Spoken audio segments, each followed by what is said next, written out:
चलिए हम समझते हैं रेवेन्यू रिसीट क्या होता है, रेवेन्यू रिसीट के अकाउंटिंग ट्रीटमेंट क्या होता है और रेवेन्यू रिसीट के एग्जांपल्स।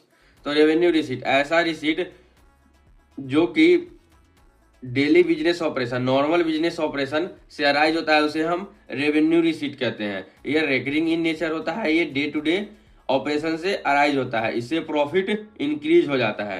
रेवेन्यू रिसीट के example sale, commission receive, interest receive, rent receive, ये सारे रेवेन्यू रिसीट के एग्जांपल है। इसका अकाउंट रेवेन्यू रिसीट का अकाउंटिंग ट्रीटमेंट क्या होता है, इसको प्रॉफिट एंड लॉस अकाउंट में क्रेडिट कर देते हैं। होप समझ में आया होगा। नेक्स्ट देखते हैं डिफर्ड रेवेन्यू रिसीट किसे कहते हैं और इसका अकाउंटिंग ट्रीटमेंट क्या होता है। तो deferred revenue receipt amount received in advance for services to be provided in future. जो सर्विस हम फ्यूचर में देने वाले हैं उससे रिलेटेड एडवांस हमें अब भी मिल गया तो हम उसको डिफर्ड रेवेन्यू रिसीट कहेंगे। ये करेंट ईयर का इनकम नहीं होता है, इसलिए इसको हम एज ए लायबिलिटी ट्रीट करते हैं। Example subscription receive in advance, advance rent received.